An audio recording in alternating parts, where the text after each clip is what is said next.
On sait qu'il y a une série Harry Potter qui va arriver. Si t'es pas au courant, t'as l'info. Une série qui va se dérouler sur 10 ans, il y aura 7 saisons exactement. 7 saisons de 10 épisodes. Et chaque saison correspondra à un livre. Donc oui, on reprend exactement ce qui s'est déjà passé dans les films, mais avec un nouveau casting. On s'éloigne justement de Daniel Radcliffe, Emma Watson, tout ça. De nouvelles personnalités qu'on va suivre là sur les 10 prochaines années. Ça arrive pour 2026, je sens que ça va être extraordinaire. Pourquoi ? Laisse-moi juste te donner mon petit calcul. Moi, les livres Harry Potter, je les ai découverts en livre audio. Ce qui fait qu'il faut compter à peu près genre entre 10 et 20 heures par livre. Et nous, on a eu des films de 2 heures. Sur un bouquin de 8 heures, nous, on a eu 2 heures. Il y a beaucoup d'éléments qui ont été retirés. Forcément. Évidemment, on est bien d'accord. Un livre prend plus de temps à écouter qu'à lire, qu'à regarder. Toute la partie de la description de l'auteur qui se fait à l'écrit, là, forcément, tu l'as dans ton livre audio, ce qui ne serait pas le cas quand tu le découvriras à l'image. Ça fait quand même beaucoup d'éléments qui n'existent pas dans les films. Et ben, tous ces éléments qui n'existent pas, maintenant, on les aura directement dans les séries. Parce que la série, ce sera donc 10 épisodes d'1 heure. 10 heures! On est déjà sur quelque chose de beaucoup plus respectueux, qui nous permettra de véritablement aller au cœur de ce qu'a voulu nous montrer J.K. Rowling quand elle a écrit ses bouquins. Donc ça, déjà, pour moi, c'est une très bonne nouvelle. Il y en a qui se sont dit, ah, mais non, on aimerait bien avoir les histoires de la jeunesse de Voldemort, la jeunesse de Rogue,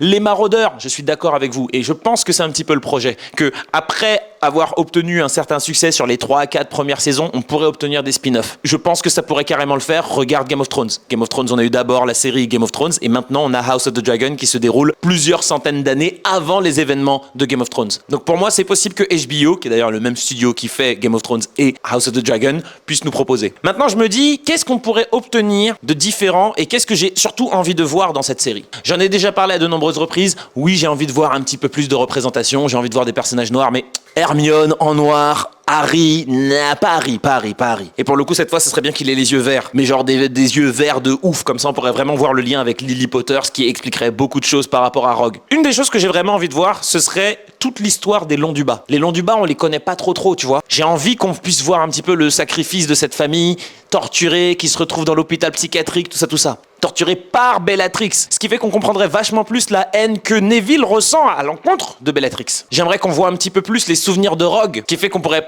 presque l'excuser d'être un fils de... Je sais qu'il y a des gens qui l'aiment, mais vous l'aimez surtout à cause de Alan Rickman. Je suis sûr que là, dans la nouvelle interprétation, arrêtons de lui donner un petit peu trop de pathos. Arrêtons de lui donner un peu trop d'excuses. Non, c'était un sale type et j'ai envie qu'on mette tous les moments traumatisants là. Pourquoi Neville a été terrorisé par lui ? Parce que justement, Rogue, c'était le hater originel. Bref, je veux voir ça. Mais surtout un truc que j'ai envie de voir, Ginny. Ginny, s'il vous plaît, respectons-la. Dans les films, elle a quasiment zéro personnalité. Le seul moment qu'on retient de Ginny, c'est quand elle flippe, quand à chaque fois qu'elle voit Harry ou elle part. D'accord. Mais après, Ginny, ça devient une combattante. Déjà, ça devient aussi une membre de l'équipe de Quidditch. Et elle est en place. Et quand à un moment, elle va boire un petit peu de la fiole de Félix Felicis, elle esquive tous les sorts de tout le monde. Elle balance des sorts dans tous les sens. Elle est trop forte, elle est trop badass.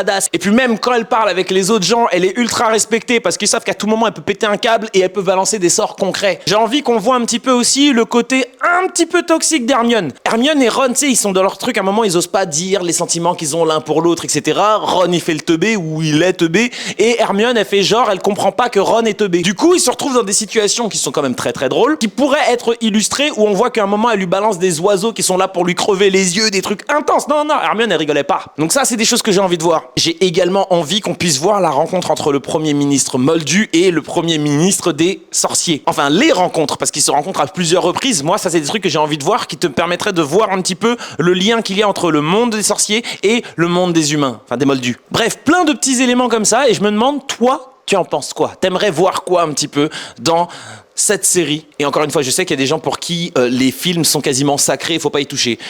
Je suis presque d'accord. Je trouve que ce serait une bonne chose d'apporter un vent neuf, en particulier si on aura plus de détails qui nous permettront ensuite d'avoir des spin-offs dignes de ce nom. J'ai également envie qu'on voit un petit peu plus la jeunesse de Dumbledore. Genre un épisode d'1 heure totalement consacré à la jeunesse de Dumbledore. Sa rencontre avec Grindelwald, tout l'été qu'il passe à échanger, mais ensuite leur rencontre. Comment ça va se passer avec son frère son frère. Et pour terminer avec la mort de la sœur. Ça, tu vois, c'est des trucs que j'aimerais énormément voir. Et je me demande comment il le réaliserait. Et est-ce que dans la réalisation de la série, on finirait par voir qui a véritablement lancé le sort ? qui a touché la meuf et que du coup la meuf elle est décédée quoi. Ouais, plein d'éléments comme ça que j'ai envie de voir. Toi, qu'est-ce que tu en penses? J'espère que tu étais confortablement installé dans le bien-être de toi-même parce que c'est important. On se retrouve très bientôt pour parler d'Harry Potter, pour parler de House of the Dragon, pour parler Marvel, d'ici que sais-je. En tout cas, on en parlera.